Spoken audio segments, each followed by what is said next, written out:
جی وعلیکم السلام۔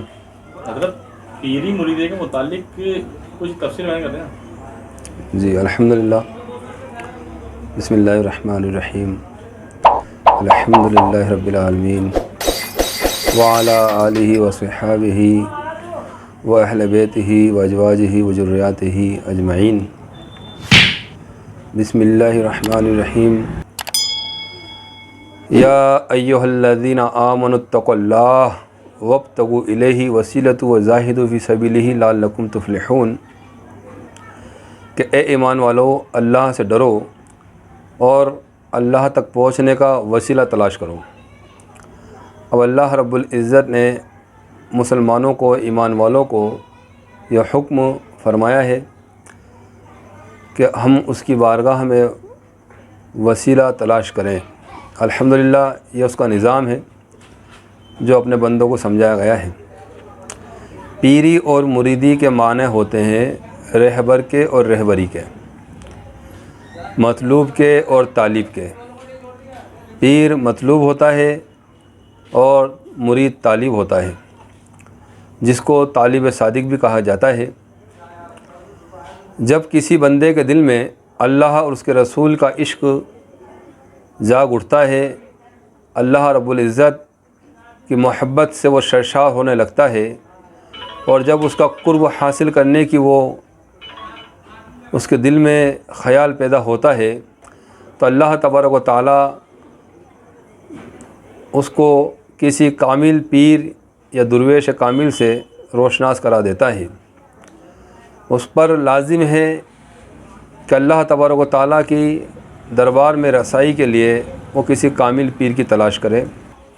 میں نے یہ غور کیا ہے کہ پیر 3 قسم کے ہوتے ہیں، ایک لکڑ پیر، ایک پتہ پیر اور ایک پتھر پیر۔ الحمدللہ 3 طرح کے پیر ہوتے ہیں، جس میں لکڑ پیر جو ہوتا ہے وہ تو خود بھی تیرتا ہے اور اپنے مریدوں کو بھی تیراتا ہے۔ جو لکڑ پیر جو ہوتا ہے وہ خود بھی تیرتا ہے اور اپنے مریدوں کو بھی تیراتا ہے۔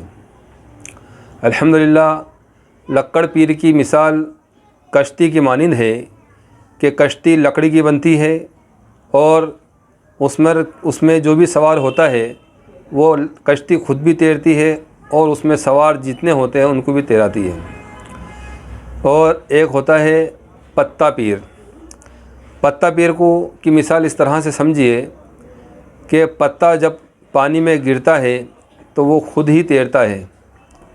اگر اس پتے کے اوپر کوئی وزن رکھ دیا جائے تو وہ جس چیز کا وزن ہوتا ہے اس چیز کو تو ڈبو دیتا ہے اور خود تیر کر واپس اوپر آ جاتا ہے۔ لہٰذا ایسے ہمارے پیر معاشرے میں بہت سارے ہیں۔ اصل میں کامل پیر جو ہوتا ہے وہ لکڑ پیر ہوتا ہے، جو خود بھی تیرتا ہے اور اپنے مریدوں کو بھی تیراتا ہے، یعنی جس کے پاس شریعت، طریقت، معرفت اور حقیقت کا پورا علم ہوتا ہے، جو فنا اور بقا کے دشوار گزر راستوں سے گزر چکا ہوتا ہے، جس کے سینے میں عشق اور محبت کا شعلہ بھڑکتا رہتا ہے، اللہ اور اس کے رسول کا عرفان جس کو حاصل ہوتا ہے، جو انبیاء کرام اور اولیاء اعظام کی ارواح مقدسہ سے ملاقات کرتا ہے، جس کے پاس کوئی غریب نادار شخص آئے تو اس کی مدد کرتا ہے، اس کی کفالت کرتا ہے۔ سچے پیر کی ایک اور پہچان ہے کہ جب وہ بات کرتا ہے تو اللہ تبارک و تعالیٰ اس کی زبان سے صداقت ہی ظاہر کرتا ہے۔ مگر جو پتہ پیر جو ہوتا ہے، یہ بھی پیر تو ہوتے ہیں، انہوں کے پاس علم بھی ہوتا ہے، ان کے پاس عمل بھی ہوتا ہے، مگر یہ صرف اپنی ہی جیب بھرنے میں لگے رہتے ہیں، اپنا ہی بھلا چاہتے ہیں اور خود کا ہی یہ بناؤ سنگار میں لگے رہتے ہیں۔ ان کو کسی مرید سے کوئی مطلب نہیں ہے۔ اس طرح کے پیر ہمارے معاشرے میں بہت سارے ہیں، جن سے آج تک کسی کو فائدہ نہیں پہنچتا، کوئی مرید کامل نہیں بن سکتا۔ ان کے پاس علم تو ہوتا ہے مگر وہ چھپا کے رکھتے ہیں۔